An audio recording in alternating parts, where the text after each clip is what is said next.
Yay!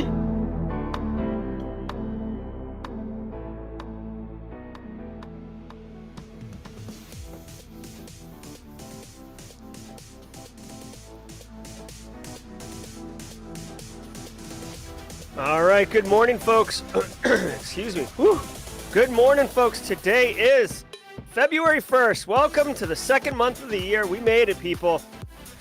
Welcome to episode number 294 of Simply Cyber's Daily Cyber Threat Briefing. I'm your host, Dr. Gerald Auger, and over the next 45 minutes, me, you, Andrew Nakamura, Haircut Fish, Pelon, David Beard, and Greg Does Stuff, among others, are going to be shredding through the top cybersecurity news stories of the day, and I'll be giving my analysis and opinion on all those stories, as well as many of you in chat lending your opinions and thoughts on the subjects. It's a great experience, great conversation.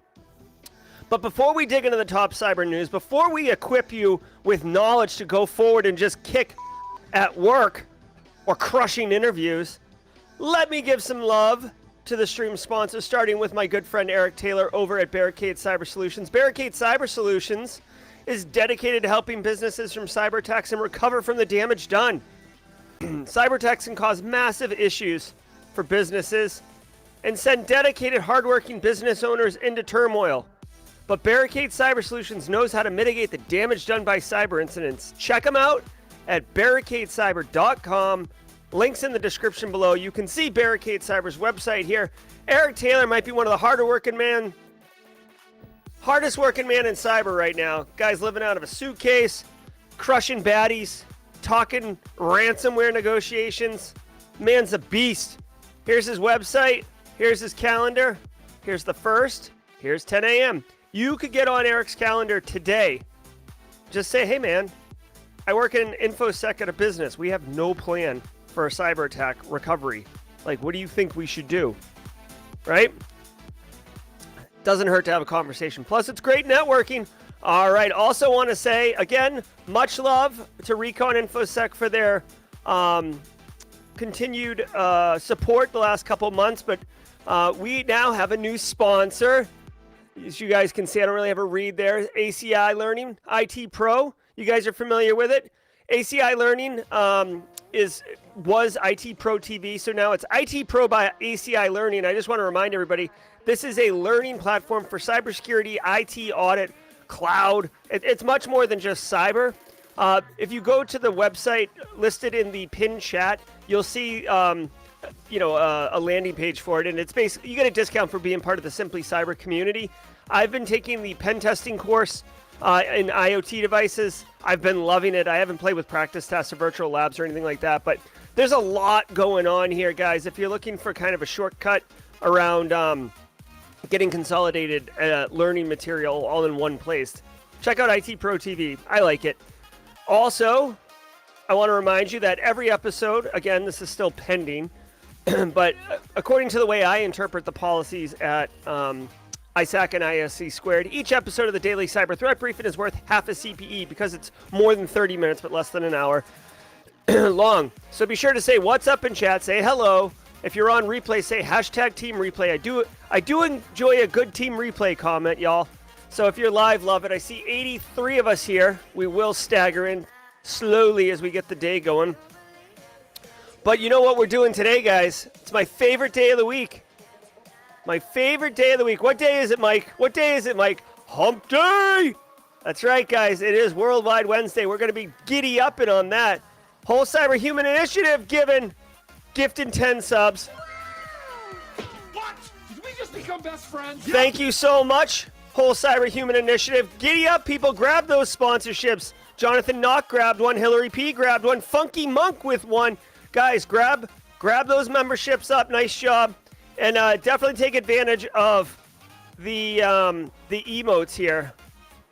Hold on. Hold on. Can I make this smaller? How do I? Yeah, there we go.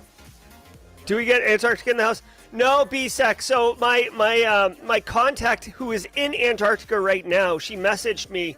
It's 2 a.m. there right now, and she had stuff going on like yesterday. She couldn't get here to this thing. So the good news is, I mean, not good news, but like the map doesn't even have Antarctica on it. So we almost did it, but that's okay. Guys, I just want to let everybody know that on Worldwide Wednesday, it is sponsored by IT Pro TV also, right? So this is in addition to the actual like stream sponsorship. Worldwide Wednesday is presented by IT Pro TV, now IT Pro from ACI Learning. The international, right? International Worldwide Wednesday online training solution for professionals in audit, cyber, and IT. For binge-worthy content, use promo code SimplyCyber30 to get 30% off your first month or first year. Now, y'all, I messed up because we didn't do Daft Punk, but we're doing it now. I'm going to drop this sucker down to 2 minutes. Okay? Here we go, people. Where are you at? Let's run around the world. Where are you at? Where are you at? Where are you at? Help me out, mods. Texas is in the house. Boom, baby. UK's in the house. Thank you, UK. Charleston, my man. I love the low country. Auckland, New Zealand. Yes. Maine is in the house. We got you, Maine. Got some snow. Botswana. Oh, crap. Where's Botswana? Hold on. Shit.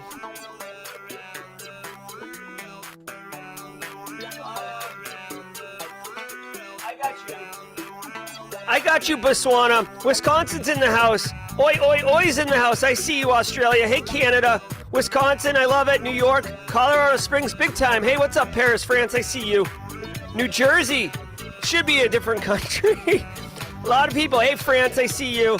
NYC, New York. Great state of Maryland. Hey, Michigan, I see you up a peninsula. Around the world is right, my friends. Come on now. Where you at? Romania's in the house. I got you, Romania.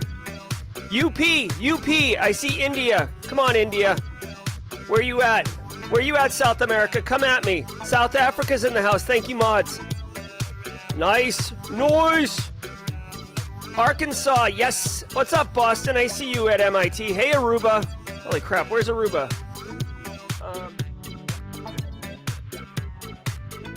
I hate to be uncultured, but where's Aruba? Aruba. We'll mark it if we can find it.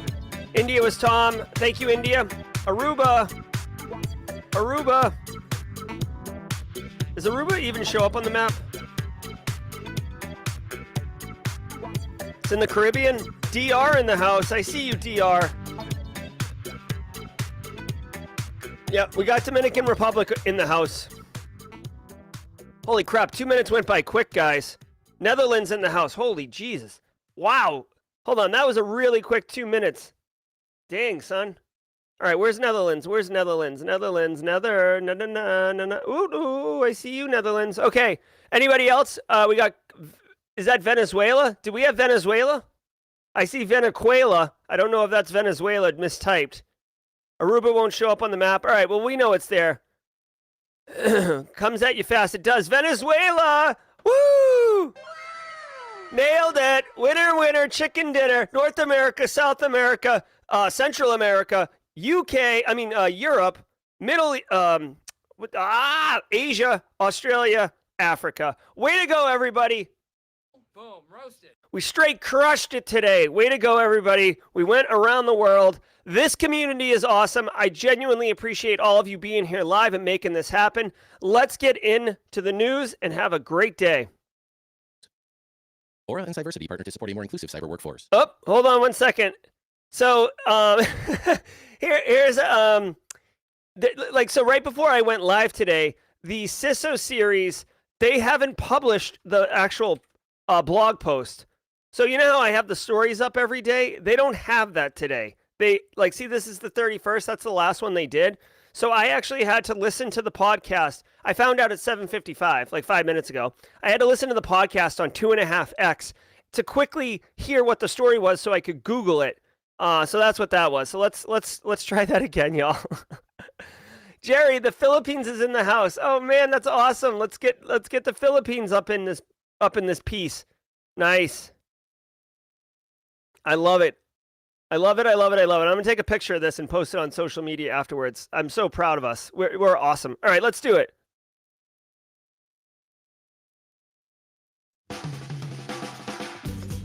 Get your coffee. It's Wednesday, February 1st, 2023. Microsoft grants Fishers verified cloud partner status.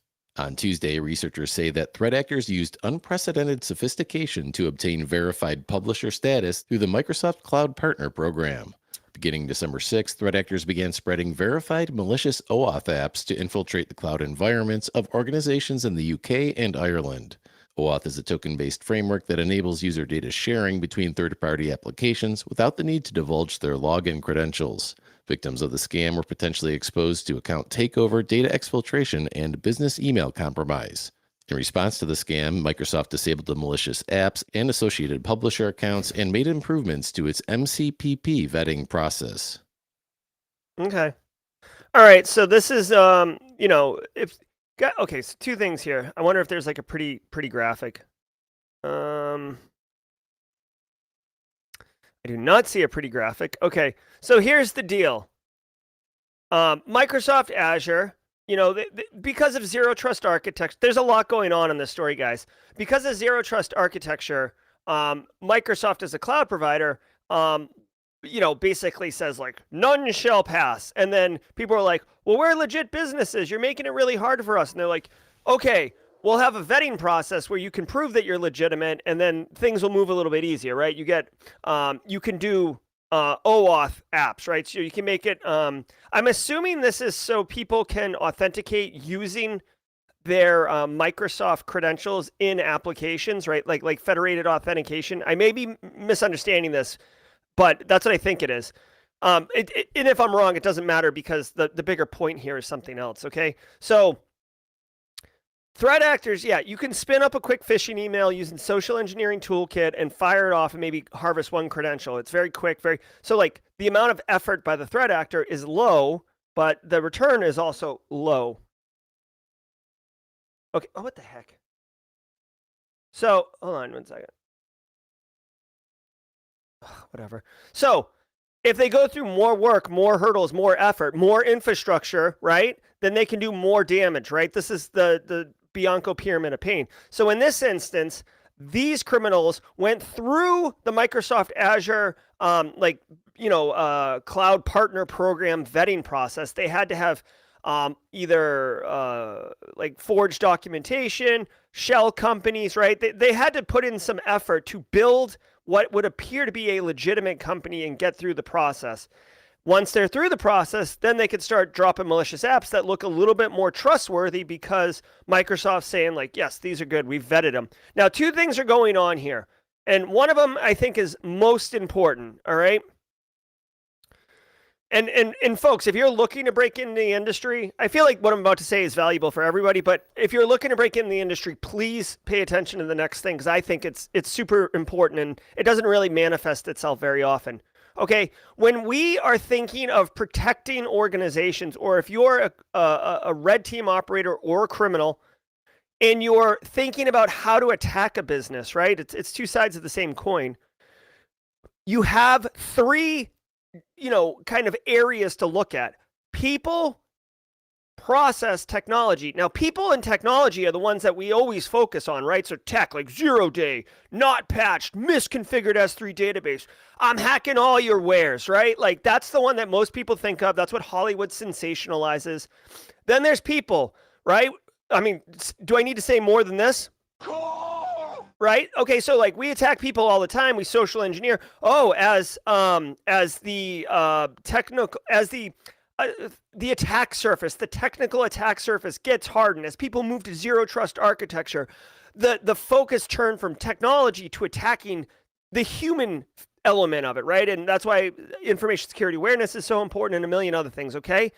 But lost in the mix is process. Process is just as feasible to attack. It's like integrity of the CIA triad. It's the one that gets the least amount of pub. It's the one that's the least understood. But listen, it's the one that can be attacked. And this story right here demonstrates exactly how you could attack the process. The threat actors identified that the Microsoft Cloud Partner Program is a process that you can go through to essentially establish trust as an actor in the Microsoft ecosystem. So they looked at the process. They obviously understood what the process was in order to identify weaknesses, right? They were a fraudulent company. Microsoft, if their process didn't have weaknesses, if it didn't have vulnerabilities, they would have been detected and they wouldn't have been verified. But obviously there's some weaknesses, okay? Just another example, because again, the process weakness doesn't come up often, but when it does, it's interesting. Well, here's two really quick, and then I'll move to the next story. One, I just listened to Jason Haddock's interview on Darknet Diaries a couple days ago. Great interview. Jason is a legend in the well, he's an offensive security legend, but like he really focuses on web application pen testing, although he can do all the things. He's a really great guy. He actually has a 4-hour YouTube video called Red Hacker Methodology. That's excellent. Like if you're even remotely interested in sniffing bug bounty, go watch Jason Haddock's 4-hour Red Team or bug bounty methodology. Okay. It's excellent. Okay. Password resets, right? He was on an engagement and did a password reset to an account he controlled and noticed that it came back with a 5-digit password as the new password. He reset his password again, got a 5-digit password, a different one, but 5 digits, right? So he's like, okay, so the process is you hit reset password, it resets it automatically to a 5-digit password. He wrote a cracker tool in like 15 seconds that just iterates from 0000 to 99999. And he reset the website admin's password. So the website admin got an email, but it was 2 a.m, so they were asleep. And then Jason just attempted to log into that account with 00000001. About 15 minutes later, 73284. Jason logs in. This is a weakness in process. Okay? All right, just a couple things around that. DocuSign brand impersonation attack targets thousands of users. Researchers have spotted a brand impersonation attack targeting over 10,000 users by mimicking a common DocuSign workflow action. The emails have shown the ability to bypass both Microsoft Office 365 and Proofpoint email protection solutions.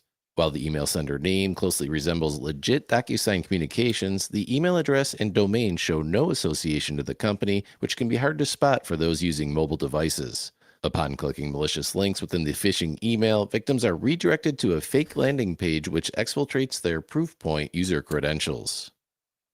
What? Google. Hold on, what?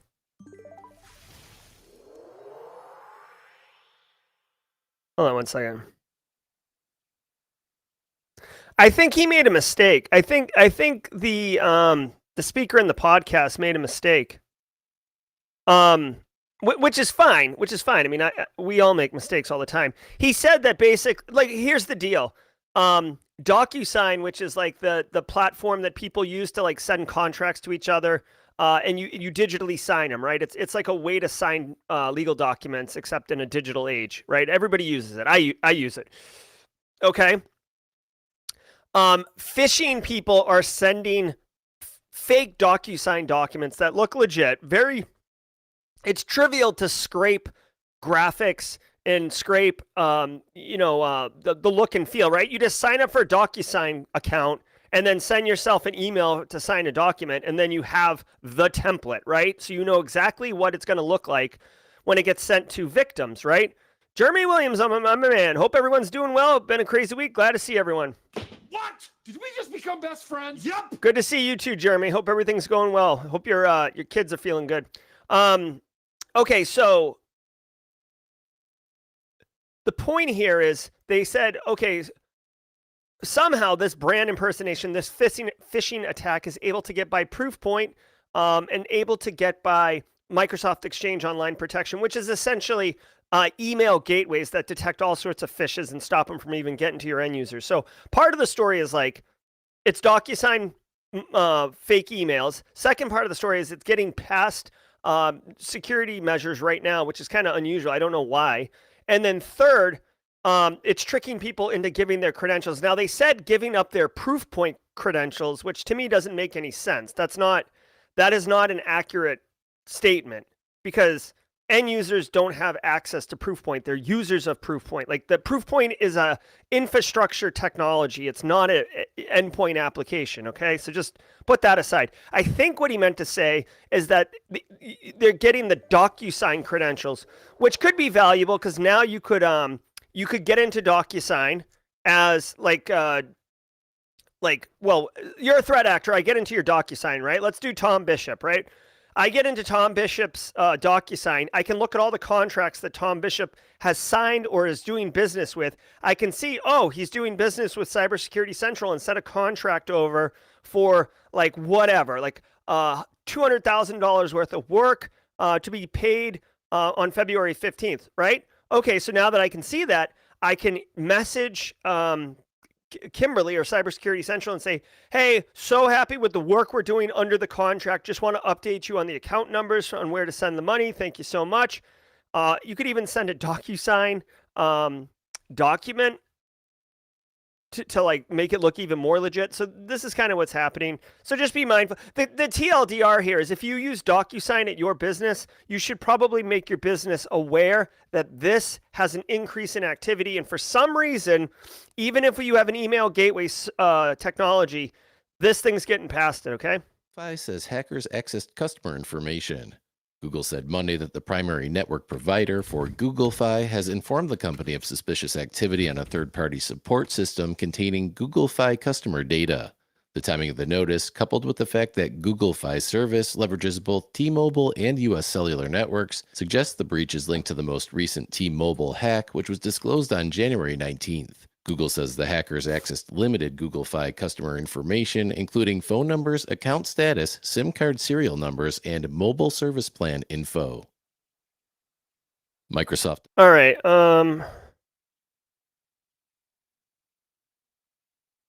Hold on. I'm just reading this because I didn't understand what the problem is. So Google doesn't have its own infrastructure. I guess they ride on top of T-Mobile and U.S. Cellular. Okay.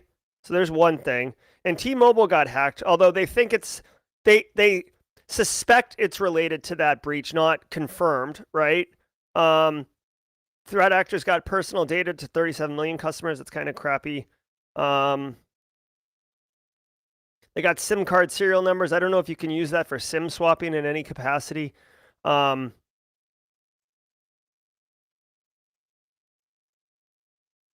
Yeah, payment card information wasn't taken. Honestly, guys, I don't know. Like, credit card information is kind of like not.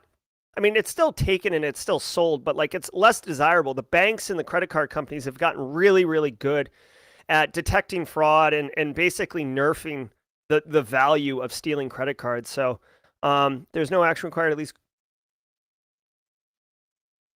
All right, so one Reddit user, you know, the integrity of this post is TBD, but one Reddit user is claiming that they were SIM swapped.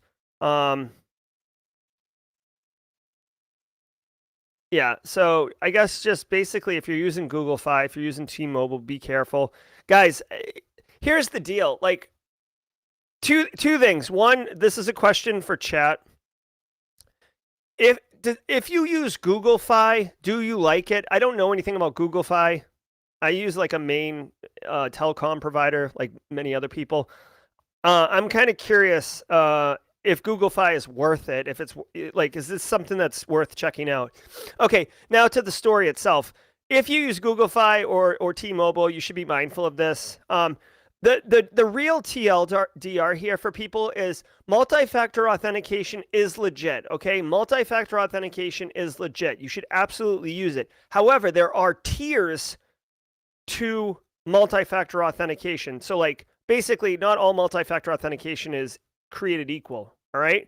A text message is lower on the quality because of SIM swapping and stuff, right? Like hardware token, that's awesome, right? You can't really beat a hardware token, although you could lose it, but no one's going to have it besides you, okay? Then there's biometric. Biometric's really good. But you know, you could get knocked out and someone could, you know, scan your face. So there's that. Personally, I like the rotating 6-digit or 8-digit numbers. I personally like to use a technology called Authy. Authy. If you guys, this guy right here, a lot of people use Google Authenticator. The problem with Google Authenticator or Microsoft Authenticator, in my experience, is that when you lose your phone or you upgrade your phone or whatever your phone, you have to like disable all the 2FAs and then re-enable. It's a big pain in the ass switching to a new device. with Authy, it adds a little bit of risk, but with Authy, you can have it on multiple devices simultaneously, which, by the way, if you have shared accounts, like say you share your Amazon account with your spouse, right? You can both have the MFA token on your phone instead of having your spouse call you and be like, I'm trying to log into Amazon. What's the pin? Or like, you're going to get it. Like, who hasn't had this conversation with somebody?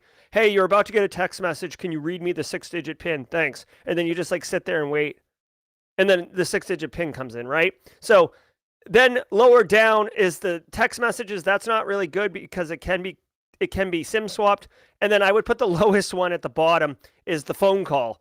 The phone call is terrible, right? I've seen multiple attacks on the phone call, all right? All right, so that's that. However, I would say having text messages or the phone call is better than just disabling 2FA.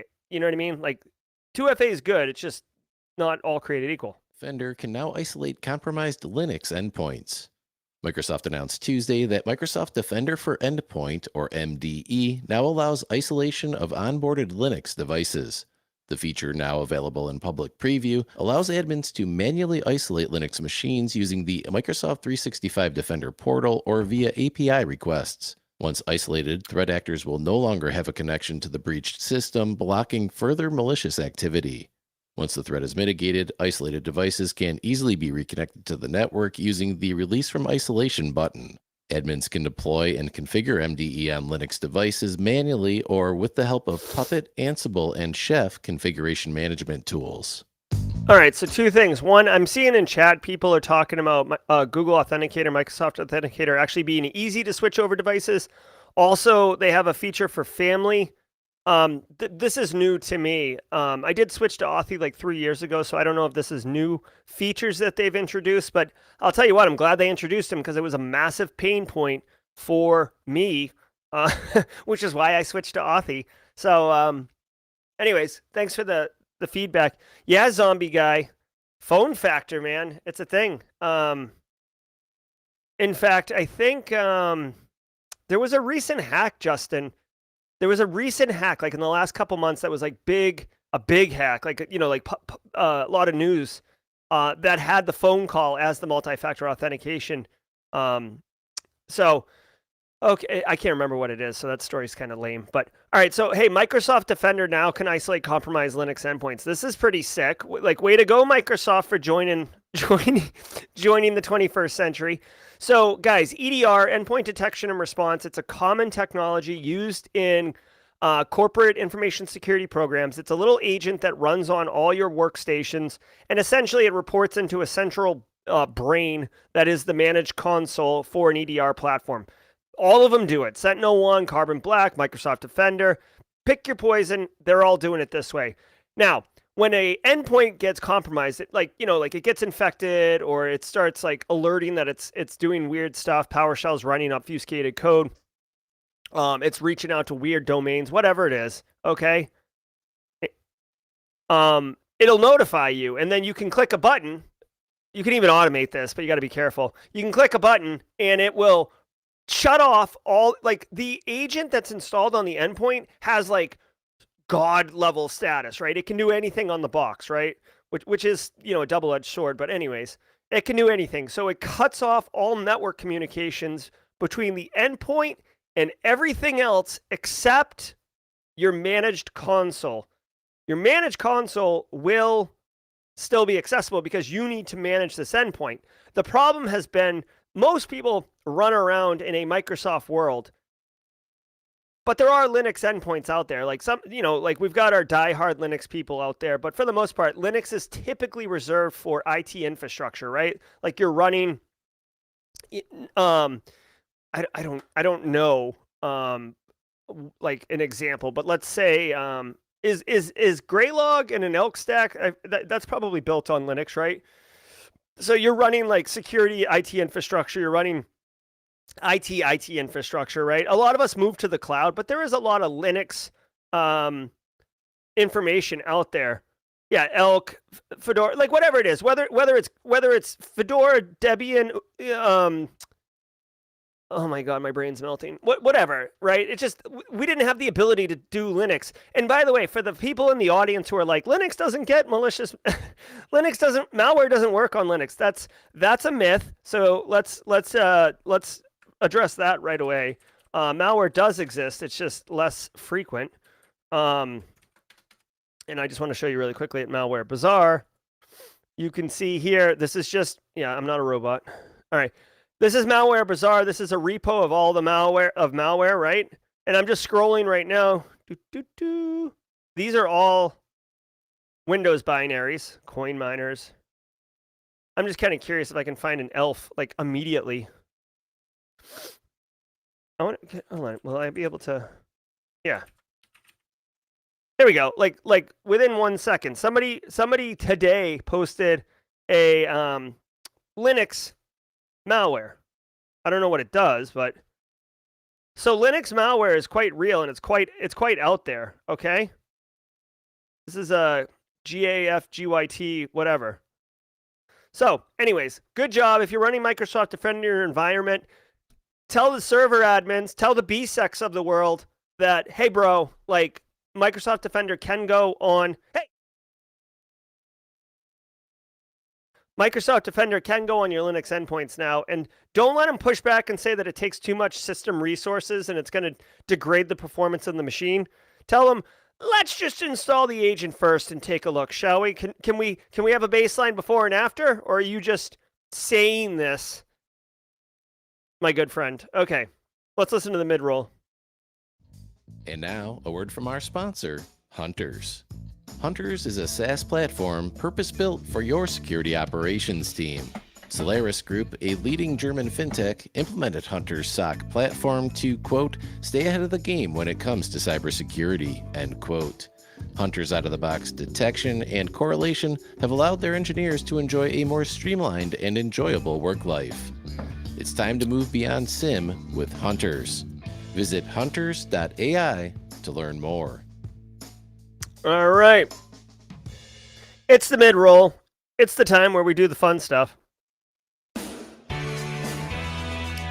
All right. At the mid-roll, I'd like to take a minute and just say thank you all for being here today. If you're getting value from the show, whether it's educational, entertaining, or just hanging out and chatting, talking to some good people, I want to thank all of you.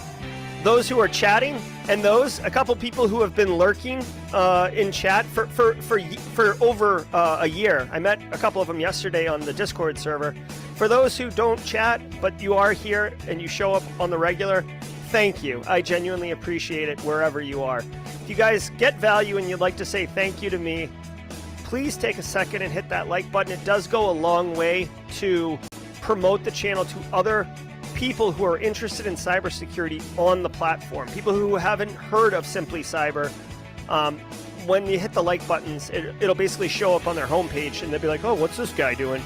This guy looks interesting. Let me see what this guy's about." And then they get in here, and then chat's like, "Welcome aboard. Get in here." So hit that like button. Thanks to Barricade Cyber Solutions for the persistent sponsorship. I'm pretty sure Eric Taylor has mentioned to me that Barricade will always be a sponsor of the Simply Cyber Daily Cyber Threat Briefing. Lot of support, lot of love for what we do here every single weekday morning. Again, thank you to ACI Learning, IT Pro by ACI Learning for their continued support. I love partnering with them and love to see where we're going with this relationship. Guys, if you want to get an email from me every single Monday morning at 6 a.m., holler at you, boy. Go to simplycyber.io/newsletter, sign up. You can unsubscribe super easy. It's just a button to unsubscribe. This is not anything other than that, and I send you 3 pieces of actionable intel that you can do something with immediately on Monday morning, which is a winner-winner chicken dinner. All right. No stream later tonight, or tomorrow, excuse me. No Thursday stream. No threat gen red versus blue today. I'm riding light. I'm riding low on the hip on a train bound for glory. What do you mean Tom Brady's retired? Hold on.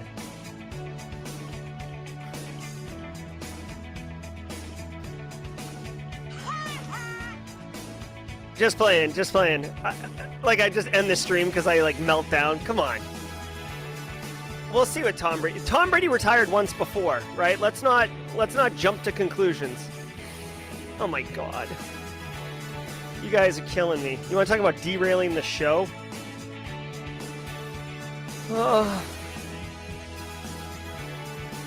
Nope. He just walked his first red carpet. There we go. That's what happened. That's what you must have meant. That's what you meant. La la la la la. Oh man, I love me some Tom Brady. All right, guys, let's get back into the news. Oh, Joel, stop it. All right, guys, let's get back into the news.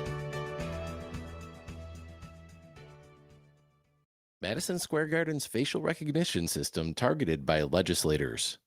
It was revealed late last year that MSG Entertainment, who owns Madison Square Garden among other New York entertainment venues, was using facial recognition tech to ban its adversaries. MSG effectively banned all lawyers working for firms currently engaged in litigation against the company. Owner James Dolan stated the bans were meant to prevent litigants from performing ad hoc discovery by snooping around its arenas. One such ban resulted in a woman being unable to attend a Rockettes performance with her daughter and Girl Scout troop. On Tuesday, Attorney General Letitia James' office sent a letter to MSG Entertainment expressing that its practices are, quote, plagued with biases and false positives, end quote. Additionally, city legislators are preparing an amendment that would force MSG to dispense with its bans. Okay, so there's two things going on here, okay? One, we talked about this story like a month ago about the Girl Scout troop thing. Like, she got kicked out of the thing because she's a lawyer, but like she was there on the weekend, like not as a lawyer, not in a legal capacity, not violating any type of like no trespassing or restraining order or anything. Like, they just flagged her and escorted her out. She had bought tickets to the show. There's two things going on here. One, they have the facial recognition system. And the argument from lawyers is that, oh, it's got biases and stuff like that. Honestly, I don't see how the biases have anything to do with anything. The point is that they're proactively hunting the crowd, looking for people in a straight up like corporate surveillance system to identify individuals and remove them if they are whatever, like disagree with what they're doing, they're identified as a threat. Obviously, like, you should be using this if like you find a wanted criminal or somebody who's like, you get a tip like it's Jack Bauer from 24 and they're like, oh, we heard that the bad guy is in Madison Square Garden, you've got minutes to find it, Jack. And it's like doot, and then like Jack just like kicks in the door of the security system. He's like, move, I'm Jack Bauer. And then like instantly he knows how like all the surveillance facial recognition tech works. And then he like hits a couple keyboards and it's like, and then it like zooms in on the bad guy. And then obviously it enhances twice. And then he's like, that's him. And then Jack like jumps out of the security window and like rappels down on a cable that has no reason to be there and then drops down on the guy. That's the use case where it makes sense. Like kicking a Scoutmaster out from a Girl Scouts at the Rockettes is a stupid use case. And it's just weaponizing the facial recognition. So to me, there's nothing about the biases and what the lawsuit's doing. The issue is all around how they're they're choosing who to evict or not evict, right? However, my my one concern with this is that they're talking about rolling out facial recognition at all U.S. airports, for example, to help TSA. Guys, like, get your tinfoil hat out, Jer. It's like once you put the systems in place, yeah, it can help us keep criminals or terrorists off of planes.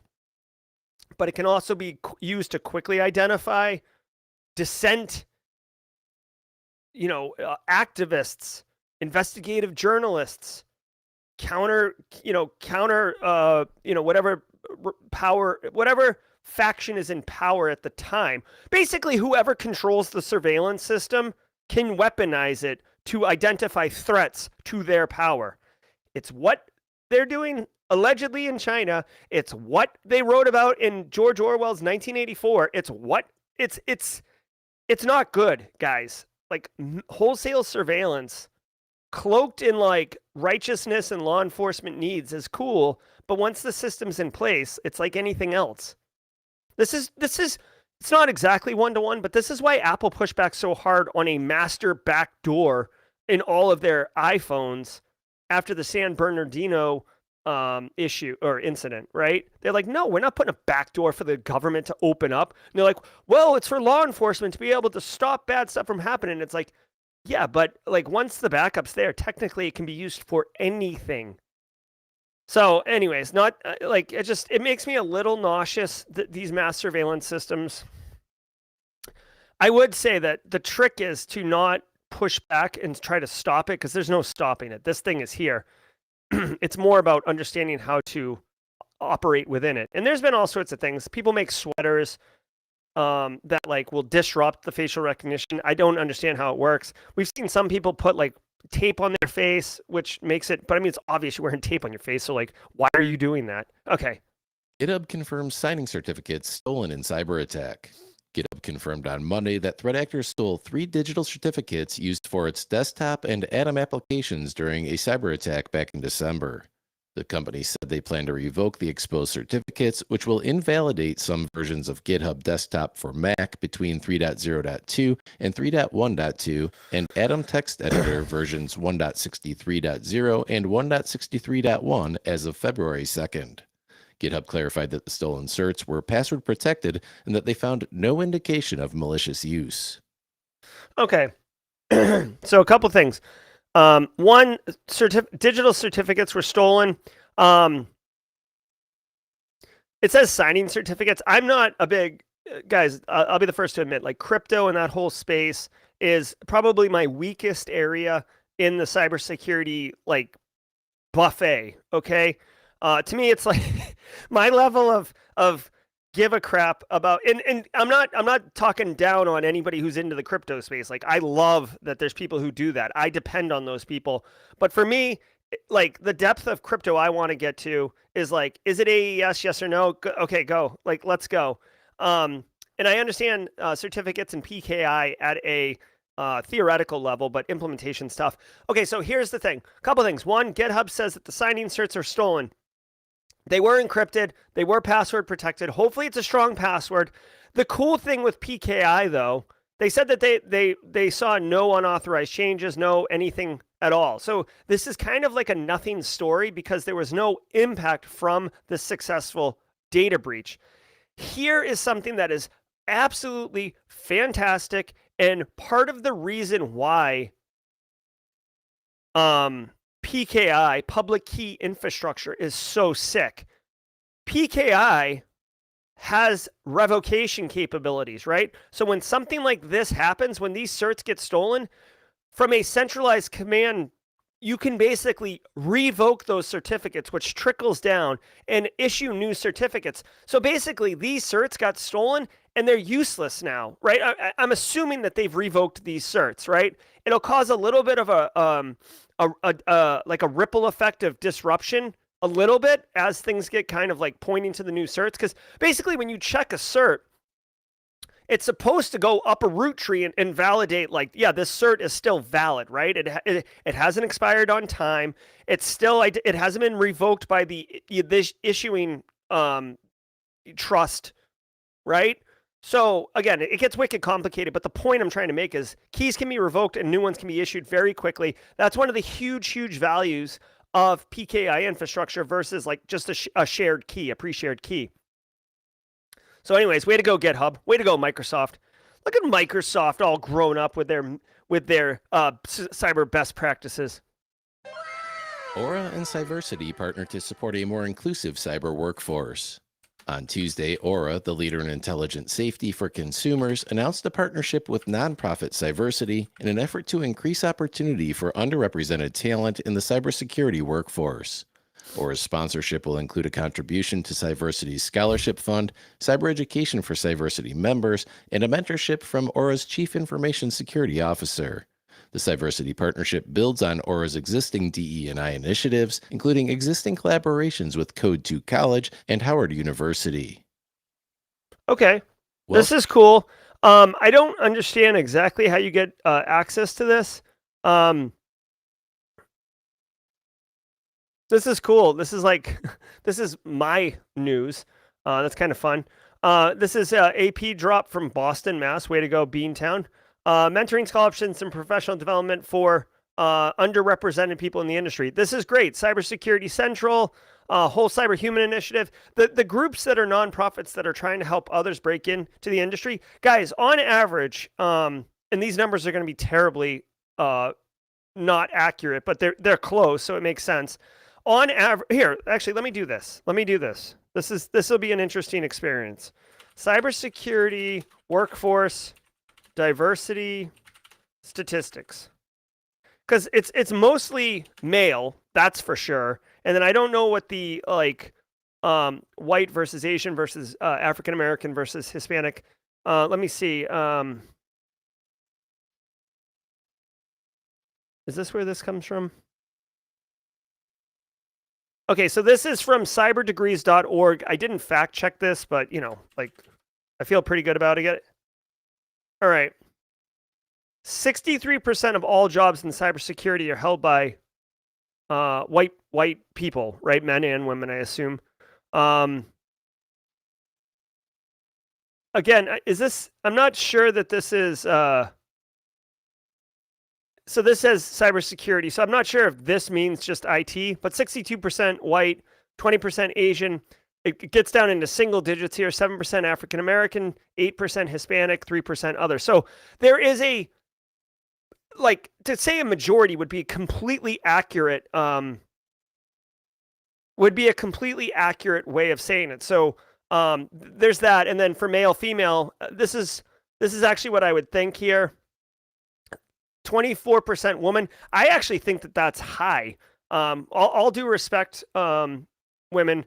I thought it was lower, right? So, for every 3 men, there's 1 woman in the workforce. For every 6 white workers in the workforce, there's 4, other, or whatever you want to say. So, all this is to say, this story is great because it's promoting opportunity, it's promoting mentorship, it's promoting access, right? So through I'm sorry to get on a little bit of a soapbox here, but TCM Security, Simply Cyber, the schools, the courses, $29.99, right? The whole reason we do that is to make the knowledge, to make the opportunity accessible to everybody, regardless of socioeconomic status, regardless of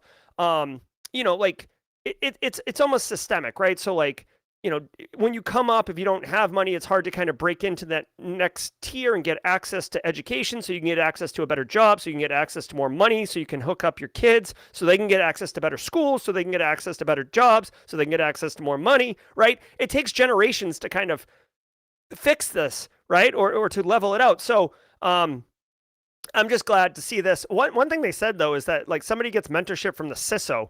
I don't think that that's scalable because it's one person. But yeah, anyways, this is cool. Yeah, I think the IT field was similar, BSEC. I think this column right here is IT field, and this is maybe cybersecurity. Again, I wasn't prepared because I didn't know this story was going to come up, but we'll see. McDonald's uses classical music to deter antisocial behavior.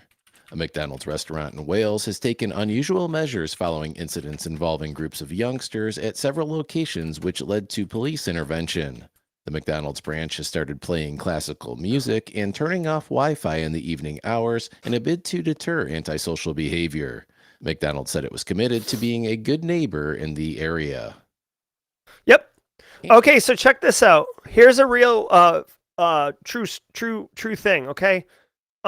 This is brilliant. Guys, sometimes you got to think outside the box. Sometimes, remember, don't just you can't just try to apply the same controls all the time to stop all the things, okay? You have to look at it kind of open-minded, right? So you have a threat, you have an issue, you have something, and the objective is to mitigate it down or remediate it completely out of here. And guys, so there's a little bit of a parallel here. This is an interesting story, but there's a little bit of parallel in how you can do this for information security, right?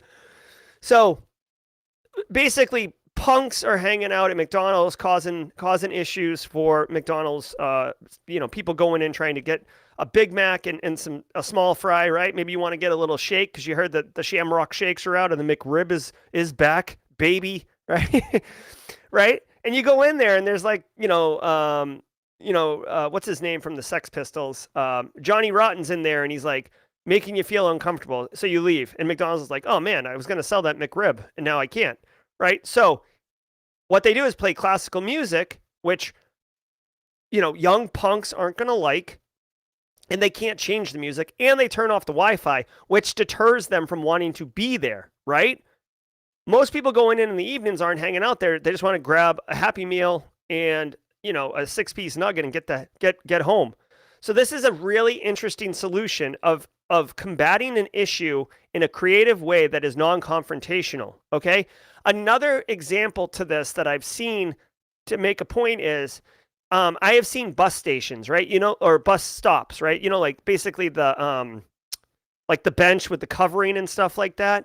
And in some cities, they have glass. Well, the cities noted that basically the glass would get shattered on the regular because punks would walk by and just like pick up a rock and throw it through because they're punks. Who gives a crap, right? So the city started putting boards up. And instead of trying to break the boards down, they started graffitiing on the boards. Now, it's still not awesome, but the boards stayed up and they didn't have to replace them on the regular, okay? Versus the glass. So it's not about we're going to have glass and we're just going to put an armed guard next to the glass and make sure that the glass doesn't break, or we're going to buy more expensive glass that doesn't shatter. No, they just address the problem, okay? That's it.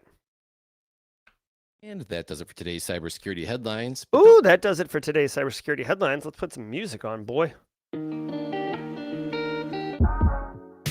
All right, want to say thank you all to being here. Somehow we went way over. I don't know how we did that, honestly. But sorry to Base Case and NCC Group for chewing into your coffee time. If you were here just for the news, 167 of you, thank you so much for being here. Genuinely appreciate it. We'll be back tomorrow at 10 a.m. Eastern Time for the Thursday Daily Cyber Threat Briefing. I do teach on Thursday mornings, so I won't be here. We will have guest host on Friday and Monday. Eric Taylor is scheduled for Monday. Friday was Eric Taylor, but it's going to be somebody different now. Stay tuned. It'll be a surprise for everybody. And if you're just here for the news, peace out. We'll see you later. If you're here for the jaw jacking, let's do it for a minute or two, shall we? If you were here just for the news, thanks so much and stay secure. All right, so let me look at chat really quickly. I saw Allison Van Stone in here. Love the industry, but can't stand its lack of diversity. I've worked in like 6 different industries and the worst in terms of diversity. Otherwise, I love it. Yeah, Allison, we're trying. We're trying. I wanted to, I've been trying to, I mean, not that I'm like any great shakes or anything, but I've been trying to make my channel, Simply Cyber, more inclusive intentionally. I want to show you guys. Let's see if I can do it. Yeah, here we go. So I'm pulling up my analytics. I don't know if you guys can see it. So this is analytics for Simply Cyber for the month of January. What's up, Australia? Look at you. Look at you, Australia, showing up. Okay, so here we go. 9.6% female. So we were north of 10% there for a hot minute, but I do try to do this, right? I don't know if you guys noticed. Like, I mean, I interview women on the channel. I interview people of, I guess underserved populations. I try to be inclusive. You know, I don't know. I mean, the age group makes sense because this is workforce people, but this is something I've tried to be mindful of, but I guess haven't been as successful. Whoops, hold on 1 second. My chat's all jacked up. My chat's all jacked up on Mountain Dew. All right, let me see. Good morning as I roll in at the end of the show. No problem. Scott B. Hey, Jenny Housley. Thanks, Jenny. I try. Dude, there's so much going on in this industry. Like, why wouldn't we want all the help? People have great ideas, different perspectives. People have come from different backgrounds, different cultures. You gotta support it, man. I love that you did the neurodivergent video. Yeah, thanks, Paulon. I forgot about that. Yeah, that was awesome. And I got to meet oh my God, Nate O'Reilly. If anybody doesn't know what I'm talking about, we did a whole neurodivergent panel on the channel, and it was fantastic. I don't know if I can get it. Yeah, I don't know where it is. You can find it on the channel. Sorry, guys. Oh yeah, Late Night with Jerry. I forgot about that. That dropped last night. If you guys are interested in that, here, we're live right now. But how do I don't know if you guys saw this, but this was in there. I think Justin Gold. People have been saying some really nice things. Yeah. So this is some of the promo art for my upcoming show on Night TV. It's basically going to be a like late show, like the late night talk show. I'll have my own studio, like my own set. I'll have my own set, a desk, a couch. I'll have guests. I don't know if there'll be like a monologue or something like that. It'll be dope. It'll be so dope. I got to fly out to Las Vegas to do the filming, so I'll be flying out there frequently. That's right, BSEC, this is the show. Welcome to Jawjacking, where you learn all the secrets. Yeah, Duke Norris, I think K through 12. I think STEM, of course, I'm super biased because I love cybersecurity, but I think STEM needs to be C-STEM. I think it needs to be cybersecurity, science, technology. Like the T can't just hog cybersecurity. It needs to be its own thing.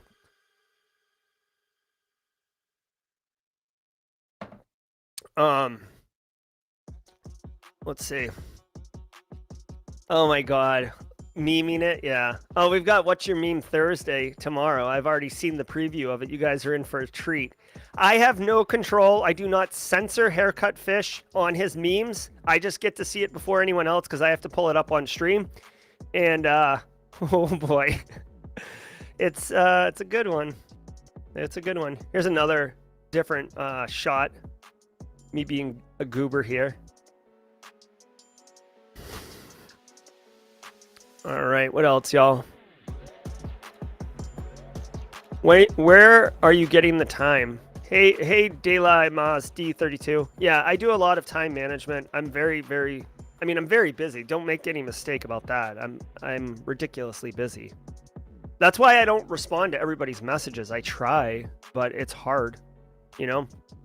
I feel like I mentor at scale, and it's difficult to do individual stuff. Still working on the course, but this Night TV thing is going to be sick. You guys are gonna. I hope you guys like it. I'm gonna try to bring like the vibe and energy that I have, you know, in Simply Cyber Daily Cyber Threat Briefing and the Simply Cyber Lives and everything I do. What you see is what you get, guys. This is who I am. So I will be trying to do that on this show as well. Yeah, Carrie. Actually, you know what?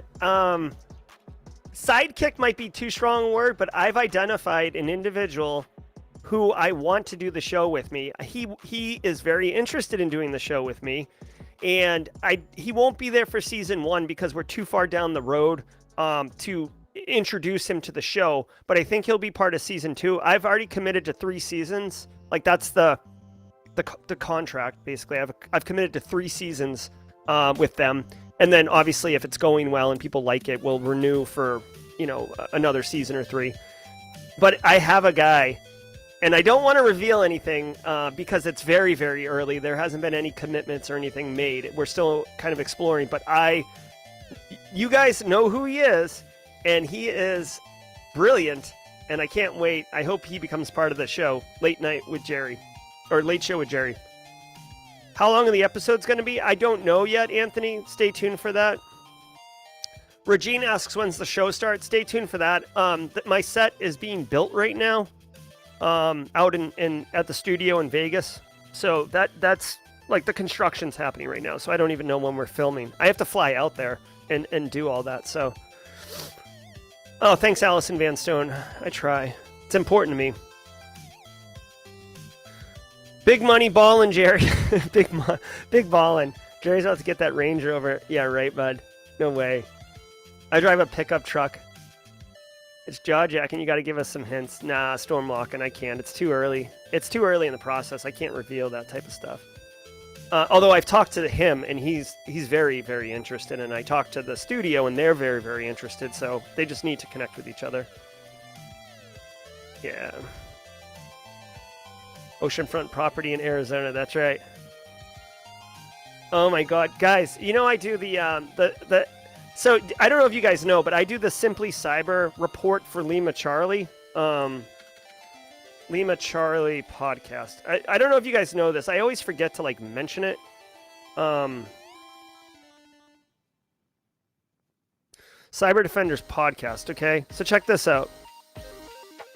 So I don't know if you guys know this, but I do. Here, I'll put this in chat. Okay.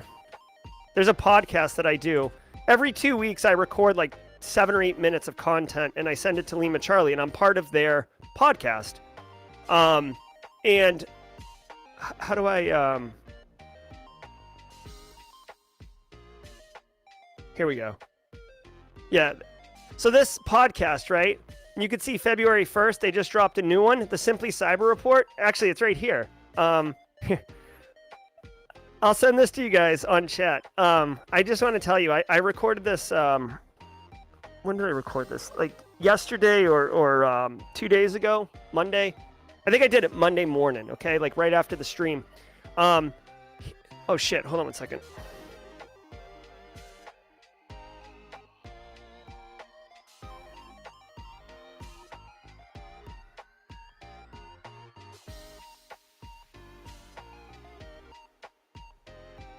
Oh, I gotta go. I got a meeting. Bye, guys. Check out this. Basically, I sing "Baby Come Back." Baby, come back. You can blame it all on me. I sing it in the podcast. It's kind of funny. I gotta go though. Why can't I copy and paste in this freaking field?